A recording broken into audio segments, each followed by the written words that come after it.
Good morning plus two class. बेटा last हम कर रहे थे फिज़िकल और एटॉमिक प्रॉपर्टी जो हैं नाइट्रोजन फैमिली की, वो हम कर रहे थे और मोस्टली जो है हो गई थी इसमें कंप्लीट।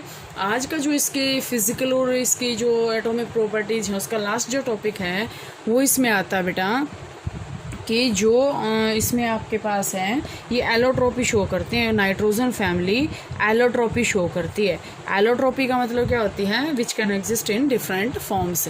तो बेटे यहाँ पे असम्पशन है कि नाइट्रोजन को छोड़ के बाकी सारे जितने भी एलिमेंट्स इसके अंदर आते हैं सारे के सारे एलोट्रोपी जो प्रॉपर्टी है उसको जो है शो करते हैं।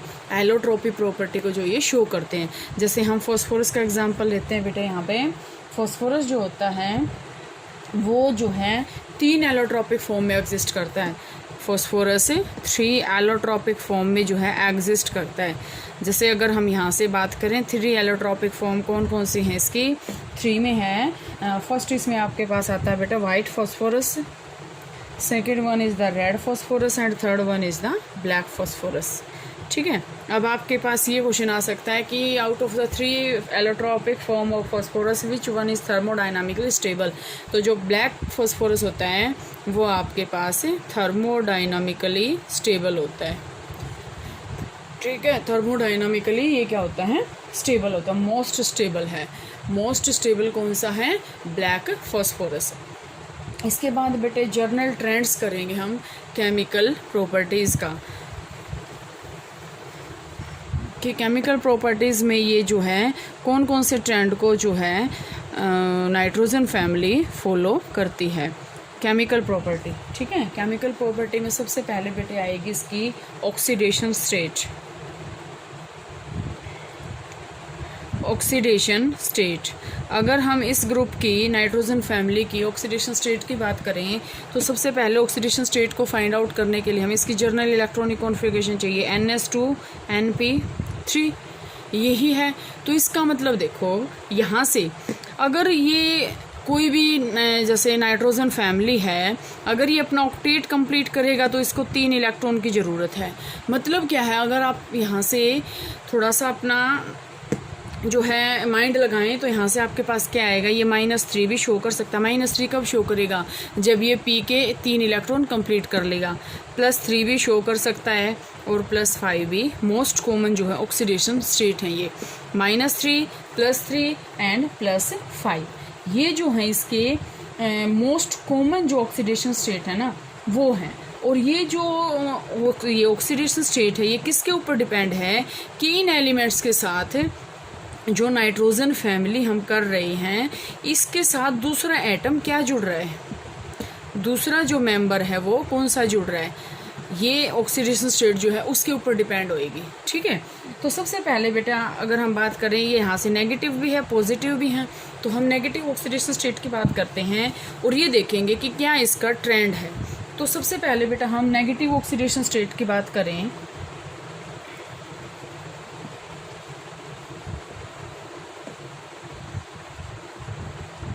नेगेटिव ऑक्सीडेशन स्टेट जो होती है बेटा मोस्ट कॉमन जो इसकी नेगेटिव ऑक्सीडेशन स्टेट है वो यहाँ से क्या है?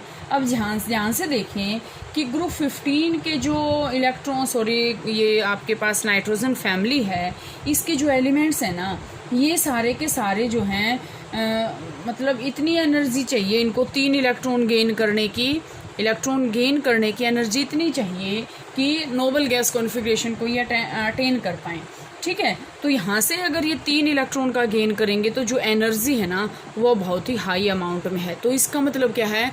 This is very very rare. -3 oxidation state जो शो करते हैं ये बहुत ही कम होता है। मतलब ये क्या है? एनर्जेटिकली फेवरेबल नहीं है। एनर्जेटिकली फेवरेबल का मतलब क्या होता है बेटा कि इतनी एनर्जी कहीं से नहीं मिलेगी इनको कि ये 3 इलेक्ट्रॉन का गेन कर सकते हैं। सिर्फ क्या है नाइट्रोजन जो है ना, नाइट्रोजन आपके पास मैंने आपको स्टार्टिंग में बताया था नाइट्रोजन का साइज़ क्या है? स्मॉल है। क्योंकि जैसे जैसे हम नीचे जा रहे हैं साइज़ बढ़ रहा है तो नाइट्रोजन का साइज़ क्या है? बहुत ही स्मॉल है। और सबसे क्या है? इलेक्ट्रोनेगेटिव एलिमेंट है।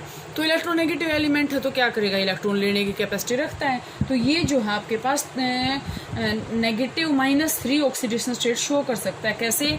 N3 negative nitride ion. इसको हम क्या बोलते हैं, nitride.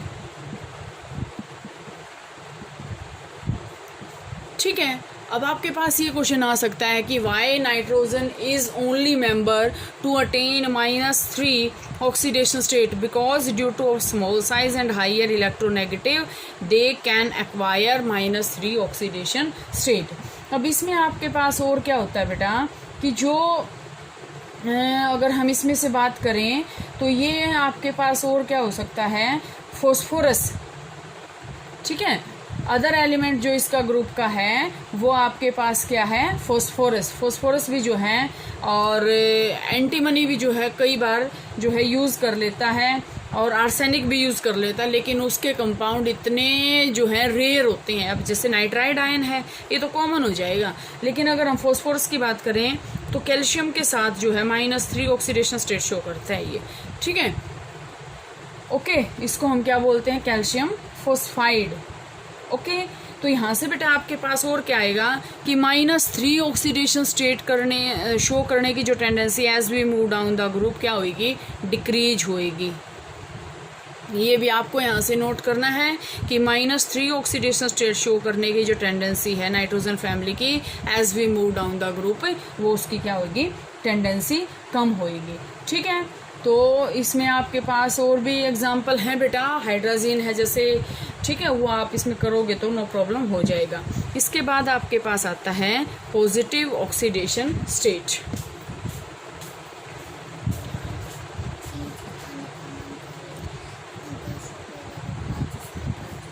Positive oxidation state. Positive oxidation state में बेटे देखो, पॉजिटिव ऑक्सीडेशन स्टेट कौन कौन सी शो करेंगे, या तो +3 या फिर +5, क्योंकि लास्ट में 3 है और अगर एस के भी करेगा तो +5 आ जाएगा। तो +3 ऑक्सीडेशन स्टेट और +5 ऑक्सीडेशन स्टेट जो है ये इस ग्रुप के एलिमेंट जो है शो कर सकते हैं। अब यहाँ से आपके पास आता है बेटा कि जैसे जैसे हम नीचे जाएंगे, जैसे जैसे हम ग्रुप में नीचे जाएंगे, +5 ऑक्सीडेशन स्टेट शो करने की टेंडेंसी क्या होगी, डिक्रीज होएगी, लेकिन +3 ऑक्सीडेशन स्टेट शो करने की क्या होगी, टेंडेंसी इंक्रीज होएगी। पिछले पॉइंट को रिमाइंड करते हैं तो -3 क्या हुई थी, डिक्रीज हुई थी, तो -3 हुई थी, +5 भी डिक्रीज हो रही है, तो क्या हो रही है, +3 जो है इंक्रीज हो रही है। मतलब अगर हम बिस्मिथ में पहुंचते हैं तो +3 का जो ऑक्सीडेशन स्टेट का कंपाउंड बनाएगा वो बहुत ही स्टेबल बनेगा। क्यों, क्योंकि यहाँ से आपके पास +3 ऑक्सीडेशन स्टेट शो करने की जो टेंडेंसी है वो क्या हो रही है, मतलब इंक्रीज हो रही है। ठीक है, इसके बाद अगर बेटा अगर हम बात करें बिस्मिथ की, बिस्मिथ में अगर +3 वाला ऑक्सीडेशन स्टेट का कोई कंपाउंड बनाता है तो वो मोर स्टेबल होएगा एज कंपैरिजन टू +5। ये आपके पास इसी टाइप के क्वेश्चन आते हैं रीजनिंग के। ठीक है, कि आपके पास क्वेश्चन आ जाए कि BIF5 और BIF3, ठीक है, BIF5 और BIF3, तो यहाँ से अगर हम बात करें तो BIF3 जो है मोस्ट स्टेबल होएगा एज कंपैरिजन टू BIF5। यहाँ से इस टाइप के क्वेश्चन आ सकते हैं। क्यों, क्योंकि हमें पता है +5 ऑक्सीडेशन स्टेट शो करने की जो टेंडेंसी है वो डिक्रीज हो रही है, लेकिन +3 ऑक्सीडेशन स्टेट शो करने की जो टेंडेंसी है वो इंक्रीज हो रही है। ठीक है, तो यहाँ तक बेटा आप इसकी जो दो मैंने ऑक्सीडेशन स्टेट करवाई हैं इनको आप अच्छे से करोगे। इसके बाद डिस्प्रपोर्शनेशन रिएक्शन आती हैं। डिस्प्रपोर्शनेशन रिएक्शन में आपके पास क्या होता है, उस 11th क्लास में आपके पास आया था, उसी कंपाउंड का जो है ऑक्सीडेशन होता है और उसी का रिडक्शन होता है, तो उसको हम बोलते हैं डिस्प्रपोर्शनेशन रिएक्शन। जैसे बेटा अगर हम इसमें, क्योंकि ये केमिकल प्रॉपर्टीज कर रहे हैं ना, तो डिस्प्रपोर्शनल रिएक्शन का मतलब क्या होता है, यहाँ पे जैसे हमने यहाँ पे ले लिया नाइट्रस एसिड, नाइट्रिक एसिड होता है, नाइट्रस एसिड ले लिया हमने HNO2।